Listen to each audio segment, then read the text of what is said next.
waking up the Red Rose County. Graham Liver On BBC Radio Lancashire. Good morning. Welcome to Monday, a brand new week. Here at BBC Radio Lancashire, I'm Graham Liver. Producer Leanne's here. Good morning. Good morning. And Dan Julie's here. Good morning. You've both seen rats on the Radio Lancashire car park, haven't you? In and around this area, yeah. I've seen them in both live and no longer alive form.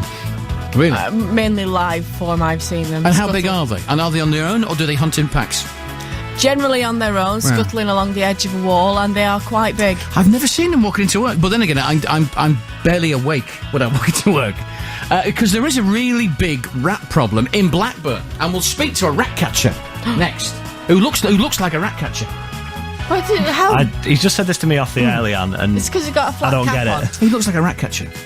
Yeah, because the rats are very clever. You have to entice them. Very, very clever beasts they are. Start your day with Graham Liver. on BBC Radio Lancashire.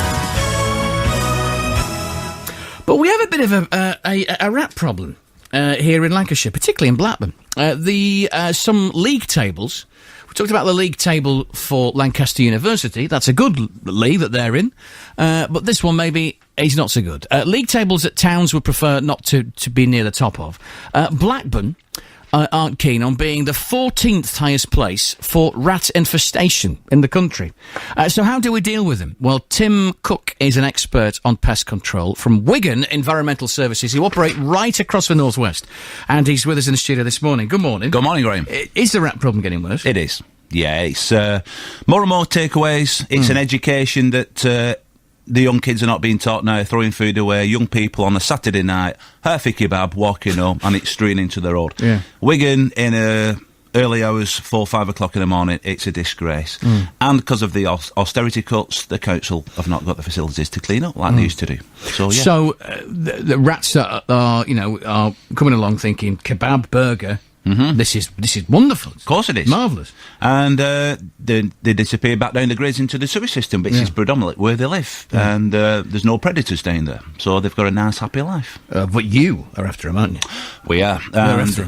We're using poisons, we're using traps, and basically there's an education to this because you're using an anticoagulant, which is the blood-thinning poisons. We used to use warfarin, which was a first-generation poison. Now they're using brifidicum and difenicum, which is second-generation poisons. Right, yeah. But now they're becoming resistant to the second-generation poisons. They're clever, aren't they? They are.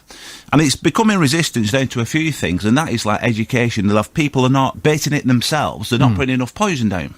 So they'll eat the poison, they'll go ill, but then they recover. They get better. They get better. But then it's the offspring are born immune to the poisons.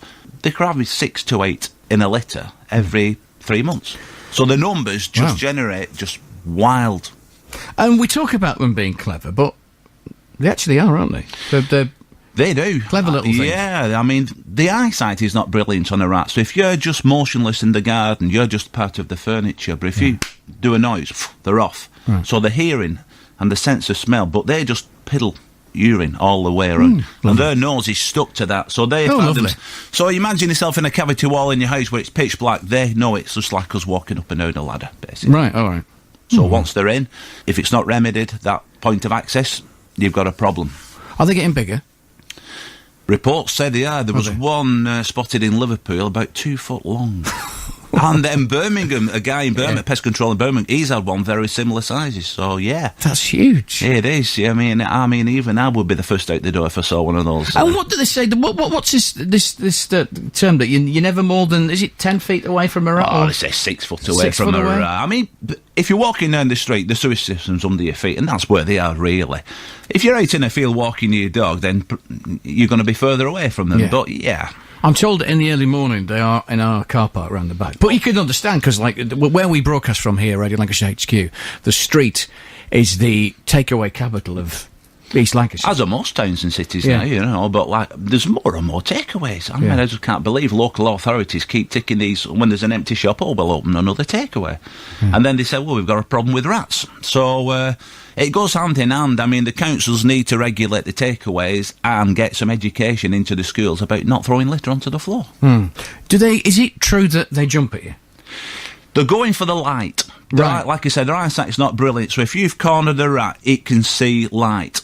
And it's going. And they literally jump. They can jump. They Oh can my jump to God. about 4 or 5 foot, basically. You know. Have you had a rat jump at you? I've not. I've had one cornered, and it's hissed, and it was like, and I'm at it. Stand well back, sort of thing. Anyway, this guy came out with a little pea shoe, popped it off at me, like, you know. So it was and I've had one in a cage where it was going ballistic in a cage. So yeah, I wouldn't like to get on. I mean, it's the teeth.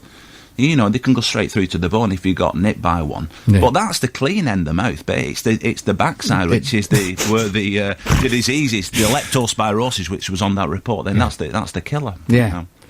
Okay, so you don't want to be kissed by a rat, and you definitely don't want to go around the other end. No. No, there we are. Get you safe if you're having a late breakfast.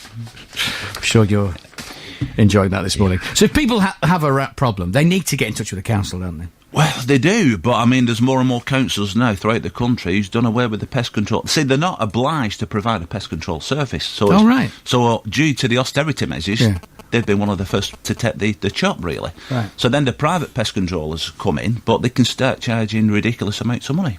Right, okay. So then people phone up and they say, well, I can't afford that, I'll treat it myself. And they go to the DIY store, buy a bit of poison. Yeah. And like I said, they're not putting enough down, or they're putting it down and they're poisoning next door's cats. And you've got to be really, really stringent with how you use your poisons. Mm-hmm. There we are. Thank you very much for joining us this morning. Hey, no problem. Thanks a lot. There we are. That is Tim Cooke, who's an expert on pest control right now, 8:15.